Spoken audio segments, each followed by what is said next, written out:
ये है आवनी क्षेत्र में रामलिंगेश्वर टेम्पल। ये पहाड़ के नीचे ही है। एक ही कंपाउंड के अंदर काफी सारे शिव जी का मंदिर है। मतलब जितने लोग लव कुश से लड़ने आए थे लव कुश के साथ, उन सभी ने इधर शिव जी का स्थापना किया है। राम जी, लक्ष्मण जी, भरत जी, शत्रुघ्न जी, आ, वाली सुग्रीव। वाली सुग्रीव दोनों का मंदिर भी है। वाली कैसे आया पता नहीं, या सुग्रीव ही वाली के नाम पे स्थापित किए होंगे। ऐसे सभी ने शिव जी का स्थापना किया है लव कुश के साथ लड़ाई करके, क्योंकि सबको बालक लव कुश हरा दिए थे। तो एक्स्ट्रा स्ट्रेंथ के लिए उन्होंने शिव जी से प्रार्थना किया है। छोटे छोटे बालक से इतने बड़े बड़े वीर लोग हार जाना, इससे बुरा क्या हो सकता है या अपमान क्या हो सकता है। तो इसीलिए सभी ने महादेव से अतिरिक्त बल के लिए शिव जी का स्थापना करके, उनका आराधना करके लव कुश के साथ लड़ाई की है। ಮನುಷ್ಯನಿಗೆ ಅಹಂಕಾರ ಅಂತ ಹೇಳೋದು ಒಂದು ಬಂದು ಬಿಟ್ರೆ ಅದನ್ನ ತೆಗೆದುಹಾಕೋದಕ್ಕೆ ಭಗವಂತನಿಗೆ ದೊಡ್ಡ ದೊಡ್ಡ ಅಸ್ತ್ರ ಆಯುಧಗಳೇನು ಬೇಕಾಗಿಲ್ಲ. ಒಂದು ಸಣ್ಣ ಹುಲ್ಲು ಕಡ್ಡಿಯಿಂದಲೇ ಚಿವಟಿ ತೆಗೆದುಹಾಕ್ಬಿಡ್ತಾರೆ. ಹಾಗೆ ಇಡೀ ರಾಮ ಸೈನ್ಯಕ್ಕೆ ಲಂಕಾಸುರನ ರಾವಣನನ್ನ ಸಂಹರಿಸಿದ್ದು, ತ್ರಿಲೋಕ ವಿಜಯಾದಂತಹ ರಾವಣನ್ನೇ ಸಂಹಾರ ಮಾಡಿದ್ದೀವಿ. ಇನ್ನೆಷ್ಟೆಷ್ಟೋ ರಾಕ್ಷಸರನ್ನೆಲ್ಲ ಸಂಹಾರ ಮಾಡಿದ್ದೀವಿ. ನಾವೆಲ್ಲರೂ ಕೂಡ ಅತಿ ಬಲಶಾಲಿಗಳು ಅಂತ ಹೇಳುವಂಥದ್ದು ಎಲ್ಲೋ ಹೃದಯದಲ್ಲಿ ಒಂದು ಅಹಂಕಾರ ಅಂತ ಹೇಳಂತೂ ಬಂದು ಬಿಟ್ಟಿರುತ್ತೆ. ಶ್ರೀರಾಮ್ಜಿಯವರು ಕೂಡ ಸಮಯಕ್ಕೆ ಕಾಯ್ತಾ ಇರ್ತಾರೆ. ಸರಿಯಾದ ಸಮಯ ಬಂದಾಗ ಇವರೆಲ್ಲರಿಗೂ ಕೂಡ ತೋರಿಸಬೇಕು ಇವರ ಬಲವನ್ನ ಅಂತ. ಇದೇ ಅಹಂಕಾರದ ಮಾತು ಅರ್ಜುನನಿಗೂ ಕೂಡ ಬಂದಿರುತ್ತೆ ಮಹಾಭಾರತದಲ್ಲಿ. ಅದರ ಪರಿಣಾಮವಾಗಿ ಗೋಪಿಯರನ್ನೆಲ್ಲ ರಕ್ಷಿಸಬೇಕಾದ ಸಂದರ್ಭದಲ್ಲಿ ಕಾಡು ಜನರಿಂದ ಅರ್ಜುನ ಸೋಲ್ಬೇಕಾಗಿ ಬರುತ್ತೆ. ಆವಾಗ ಅರ್ಜುನನ ಗಾಂಡೀವ ಏನು ಕೆಲಸ ಮಾಡಿರಲ್ಲ. ಹಾಗೆ ವೀರಾದಿ ವೀರರು ಅನಿಸಿಕೊಂಡಂತಹ ಎಲ್ಲ ರಾಮ ಸೈನ್ಯದ ಮಹಾಯೋಧರು ಪುಟಾಣಿಗಳಾದಂತಹ ಲವಕುಶರ ಮುಂದೆ ಸೋತೋಗ್ಬಿಡ್ತಾರೆ. ಇಲ್ಲಿ ಎದುರು ಕಾಣ್ತಾ ಇರೋದೇ ರಾಮ್ಜಿಯವರು ಸ್ಥಾಪಿಸಿರುವಂತಹ ಶಿವಾಲಯ. ಎಡಕ್ಕೆ ಇರುವಂಥದ್ದು ಲಕ್ಷ್ಮಣಜಿಯವರು ಸ್ಥಾಪಿಸಿದ್ದು, ಬಲಗಡೆ ಇರುವಂಥದ್ದು ಶತ್ರುಘ್ನರು ಸ್ಥಾಪಿಸಿದಂತಹ ಶಿವಾಲಯಗಳು. ಬಹಳ ದೊಡ್ಡದಾದಂತಹ ಶಿವಜಿಯವರನ್ನೇ ಸ್ಥಾಪಿಸಿದ್ದಾರೆ. ಭಕ್ತಿಯ ಶಕ್ತಿಯೊಂದಿಗೆ ಸ್ವಲ್ಪ ಯುಕ್ತಿಯೂ ಇದ್ದುಬಿಟ್ರೆ ಹನುಮಾನ್ಜಿಯವ್ರ ಥರ ಬಚಾವ್ ಆಗ್ಬಿಡ್ಬೋದು. ಎಲ್ಲರೂ ಬಂದು ಸೋತ್ರು, ಆದರೂ ಯಾಕೆ ನಾವು ಈ ಬಾಲಕರಿಂದ ಸೋಲ್ತಾ ಇದ್ದೀವಿ ಅಂತ ಯೋಚಿಸ್ಲಿಲ್ಲ. ಆದರೆ ಹನುಮಾನ್ಜಿಯವರು ಬಂದ ತಕ್ಷಣ ಇಷ್ಟು ಸಣ್ಣ ಬಾಲಕರು ಇಂಥ ವೀರರನ್ನೆಲ್ಲ ಸೋಲಿಸ್ತಾ ಇದ್ದಾರೆ ಅಂದರೆ ಇವ್ರು ಯಾರು, ಯುದ್ಧ ಮಾಡೋದಕ್ಕೆ ಮುಂಚೆನೆ ಅವ್ರು ತಿಳ್ಕೊಂಡ್ಬಿಟ್ರು ಇವರು ಯಾರು ಎರಡು ಮಕ್ಕಳು ಅಂತ. ಗೊತ್ತಾಗ್ಬಿಡುತ್ತೆ ಶ್ರೀರಾಮ ಮತ್ತು ಸೀತಾಮಾತೆಯ ಮಕ್ಕಳು ಅಂತ. ಆಗಲೇ ಅವರು ವಿನಯದಿಂದ ಸರೆಂಡರ್ ಆಗ್ಬಿಡ್ತಾರೆ. ಈ ಶರಣಾಗತಿ ಅನ್ನೋದಿದೆಯಲ್ಲ, ಎಲ್ಲಿವರೆಗೆ ನಮ್ಮ ಹೃದಯದಲ್ಲಿ ಅಹಂಕಾರದ ಲೇಷ ಮಾತ್ರವೂ ಇರುತ್ತೋ ಅಲ್ಲಿವರೆಗೆ ನಾವು ಸರೆಂಡರ್ ಆಗೋದಿಲ್ಲ.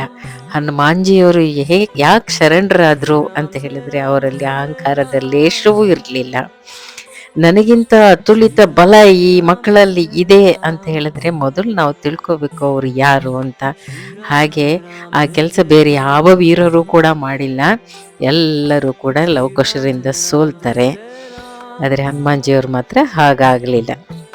ಆರಾಮವಾಗಿ ಲವಕುಶರ ಜೊತೆ ಆಟ ಆಡ್ತಾ ಇದ್ಬಿಟ್ರು. ಬೇರೆಯವರೆಲ್ಲ ಯುದ್ಧ ಮಾಡ್ತಾ ಇದ್ರೆ ಹನುಮಾನ್ಜಿಯವರು ಬಾಲಕರ ಜೊತೆಗೆ ಆಟ ಆಡ್ತಾ ಇದ್ರು. ಇದೇ ज्ञानद विशिष्टते ಅಂತ ಹೇಳುವಂಥದ್ದು. अभी हम लोग मंदिर की परिक्रमा कर रहे हैं.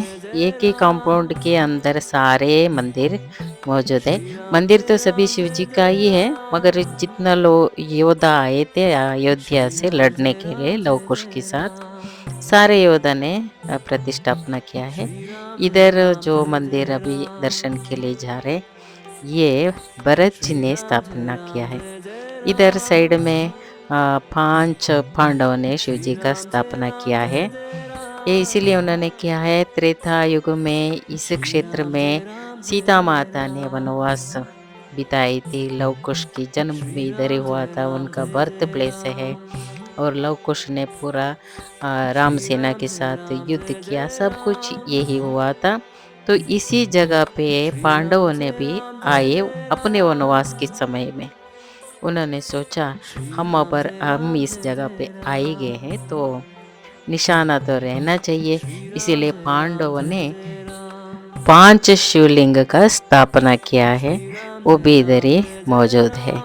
मतलब निशाना है, हम भी इस क्षेत्र का दर्शन किया है, क्षेत्रवास किया है, इसीलिए पांडवों ने भी स्थापना किया है शिव जी का।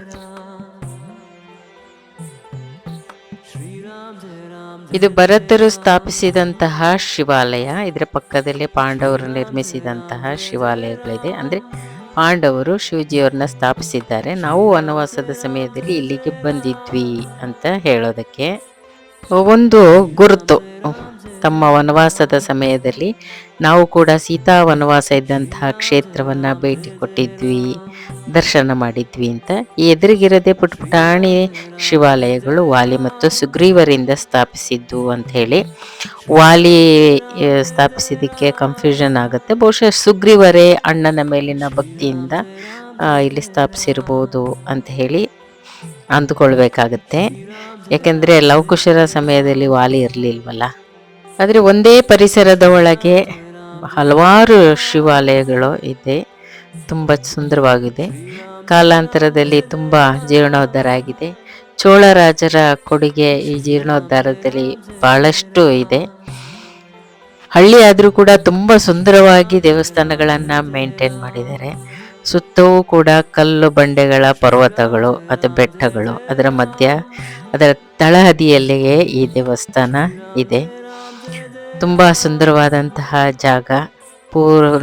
ಸಂಪೂರ್ಣವಾಗಿ ರಾಮಾಯಣದ ಸೀತಾ ವನವಾಸದ ಎಲ್ಲ ಕುರುಹುಗಳನ್ನು ಇನ್ನೂ ಹಾಗೆಯೇ ಕಾಯ್ದುಕೊಂಡು ಬಂದಿರುವಂತಹ ಜಾಗ. ಎಲ್ಲವೂ ಕೂಡ ಸ್ಪಷ್ಟವಾಗಿ ಇದೆ, ಆ ಕಾಲದಲ್ಲಿ ಏನೇನು ನಡೆದಿರಬಹುದು ಅಂತೇಳಿ. ಈ ಪಕ್ಕದಲ್ಲಿ ಒಂದು ಗಂಜಿ ಮಂಟಪ ಅಂತ ಹೇಳಿ ಇದೆ. ಬಹುಶಃ ಬಹಳ ಹಿಂದಿನಿಂದಲೂ ಕೂಡ ಇಲ್ಲಿ ಅನ್ನದಾನದ ವ್ಯವಸ್ಥೆ ಈ ದೇವಸ್ಥಾನದಲ್ಲಿ ನಡೀತಾ ಇತ್ತು ಅಂತ ಅನಿಸುತ್ತೆ. ಹಾಗಾಗಿ ಆ ಮಂಟಪಕ್ಕೆ ಗಂಜಿ ಮಂಟಪ ಅಂತಲೇ ಹೆಸರಿಟ್ಟುಬಿಟ್ಟಿದ್ದಾರೆ. ಈಗಲೂ ಕೂಡ ಭಕ್ತರಿಗೆ ಅಲ್ಲಿ ಪ್ರಸಾದ ಹಂಚ್ತಾ ಇದ್ದಾರೆ. ಒಟ್ಟಿನಲ್ಲಿ ತುಂಬ ಸುಂದರವಾದಂತಹ ಜಾಗಕ್ಕೆ ಹೊಸ ವರ್ಷಕ್ಕೆ ಬಂದಿದ್ದೀವಿ. ಭಗವಂತನ ಆಶೀರ್ವಾದ ಎಲ್ಲರ ಮೇಲೂ ಇರಲಿ ಅಂತೇಳಿ ಪ್ರಾರ್ಥಿಸ್ಕೊಳ್ತೀವಿ. ನಮ್ಮೆಲ್ಲರ ಸಾಧನೆ ಯಾತ್ರೆ ಸಫಲವಾಗಲಿ, ಜೀವನದ ಉದ್ದೇಶ ನೆರವೇರಲಿ ಅಂತ ಹೇಳಿ ಭಗವಂತನ ಪಾದಾರವಿಂದಗಳಲ್ಲಿ ನಮ್ಮ ಪ್ರಾರ್ಥನೆಯನ್ನು ಸಲ್ಲಿಸ್ತಾ ಈಗ ಮತ್ತೆ ಚಿಕ್ಕಮಗಳೂರಿಗೆ ವಾಪಸ್ ಹೊರಡ್ತಾ ಇದ್ದೀವಿ. ಇಲ್ಲಿಗೆ ನಮ್ಮ ಆವನಿ ಕ್ಷೇತ್ರದ ಯಾತ್ರೆ ಮುಗೀತು. ಇಲ್ಲಿಂದ ಪೂರ್ತಿ ಆವನಿ ಬೆಟ್ಟದ ದರ್ಶನ ಆಗುತ್ತೆ. ತಳಹದಿಯಲ್ಲಿ ಈ ದೇವಸ್ಥಾನಗಳು, ಹಿಂದೆ ಇರೋದೇ ಆವನಿ ಬೆಟ್ಟ. ಅಂದರೆ ಸೀತಾಮಾತೆಯವರು ವನವಾಸದಲ್ಲಿದ್ದಂಥ ಆ ಬೆಟ್ಟ ಎಲ್ಲ ಇಲ್ಲಿ ಕಂಪ್ಲೀಟ್ ಆಗಿ ಒಂದೇ ಜಾಗದಲ್ಲಿ ಕಾಣಿಸುತ್ತೆ. ಈಗ ಯಾತ್ರೆ ಎಲ್ಲ ಮುಗ್ದಿದೆ, ಈಗ ಪ್ಯಾಕಪ್ ಟೈಮ್. ಎಲ್ಲ ಸಾಮಾನುಗಳನ್ನ ಜೋಡಿಸ್ತಾ ಇದ್ದೀವಿ. ಇದೇ ಶಂಕರ ಮಠ ಆವನಿ ಕ್ಷೇತ್ರದಲ್ಲಿ.